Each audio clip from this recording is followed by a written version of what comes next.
Hey y'all, ready for a heavy topic. Now before we get into it, let me preface this statement by saying this.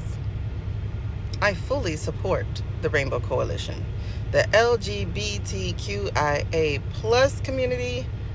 I support them in living their life and loving who they love. Family, friends, former students, I support them. So what I'm about to talk about is not actually towards the community. It's towards the subversive, dark part of that community that refuses to accept themselves. Especially the ones that spent their adult lives crusading against people within that community. You see, I grew up in the 90s when there was a phenomenon called down low.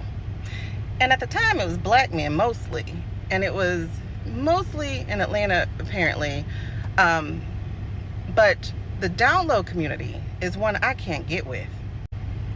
You see, the down low community is dangerous. In the 90s, these down low people pretty much spread HIV and AIDS to the straight black women who love them.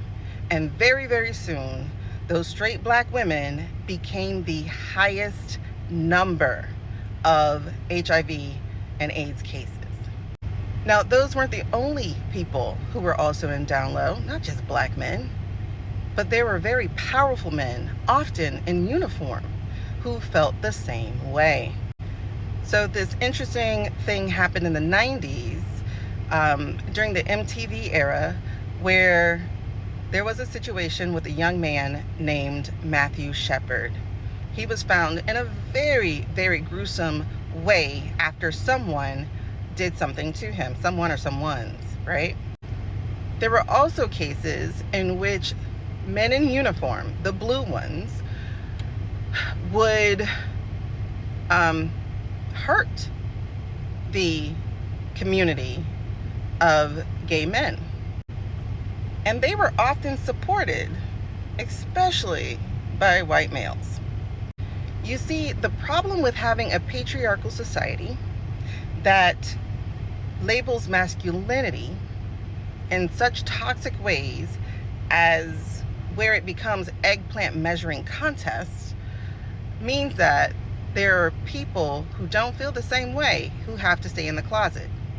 And to that extent, they get my empathy and compassion, but they do not when they weaponize their own insecurities and inability to accept themselves.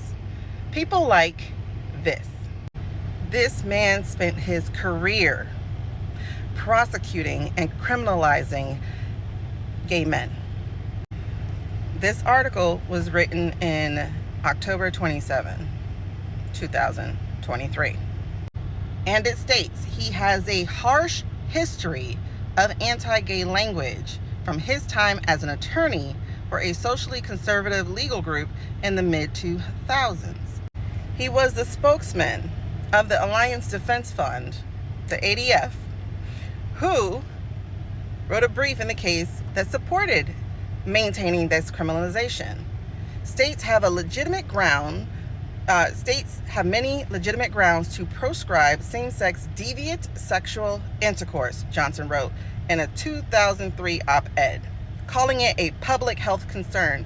And y'all, it's only a public health concern when people are not safe and when people are not safe because they're in, or whatever, the down low.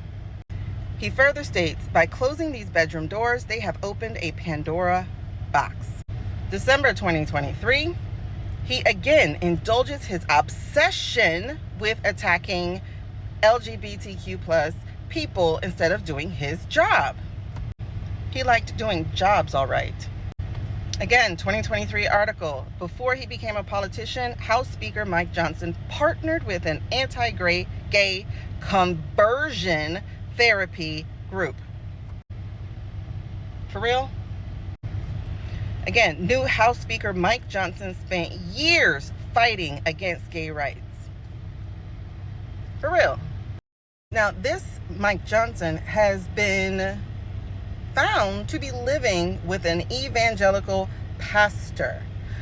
this evangelical pastor has issues. One, they live in a townhouse owned by a major Republican donor. It's the headquarters of a little-known political influence project that has reached a number of powerful Republican politicians. Y'all, this is beginning to sound very Diddy-ish. It says here, in 2021, Steve Berger, the person that Johnson is living with in this townhouse, is an evangelical pastor who has attacked the separation of church and state as a delusional lie and called multinational institutions demonic. In other words, DEI type of places where blacks and whites and Middle Eastern and all types of those type of people work together. And so he set off an ambitious project. His goal, minister to members of Congress, right? And I can't read the rest of this because the recording button is in the way, but maybe you can. And not only is he ministering, he is influencing policy. So it says here that Steve Berger claims to have personally spurred legislation. It's a humbling thing, he said in a sermon in late 2022. You get a text from a senator, You get a text from a senator that says, "Thank you for your inspiration, because it has caused me now to create a bill that is going to further righteousness in this country." Once again, these people are not Christian. They're just not. But one thing that I have learned is that having that Christian label, that church label, lets you navigate certain spaces when it comes to taxes and real estate and things of that nature. Because with these people, you have to follow the money. So Berger's interests extend beyond his staunch social conservatism. He and the donor, the person who owns this actual house, Lee Beeman, have publicly advocated together for numerous specific policy changes, including a bill that would make it easier to fire federal employees and a regulation that would reduce fuel efficiency standards for the automotive industry. After the 2020 election, they both signed a letter declaring that that guy, I will never call him that P word, I'll call him a different one, was the rightful winner, and calling for Congress to overturn the results. But this video is not about this guy. It's not. It's about this guy. Now, wait a minute. I'm getting ahead of myself. Because this weekend, this very interesting information was leaked. Some of y'all may recognize this site. I didn't. But these colors tell you what application this is. It is the Grindr app. And y'all may have remembered this.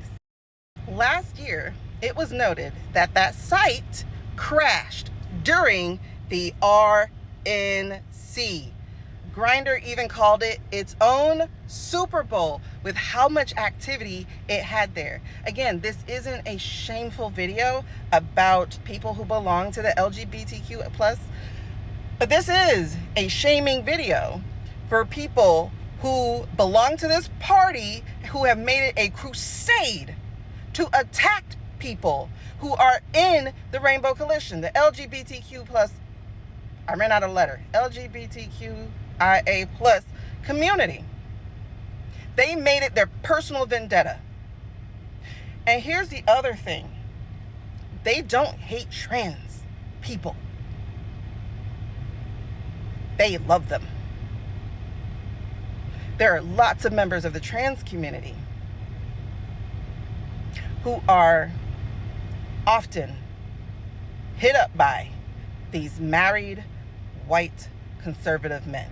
Of course, other nationalities and ethnicities as well, but this is their largest customer. These are the largest number of people who are often in their DMs. The people who have made it their crusade against this community because it is self-hate. I'm going to put up the messages so that you can read it for yourself and see how direct and swift this man was in propositioning someone. Pause to read because I'm running out of seconds. And then he followed it up with a picture, probably with his fellow Republicans. I used to think this was the party of hate, and now I'm realizing it's the party of self-hate. So if anyone talks to you about rainbow people, ask them what their Grindr profile is.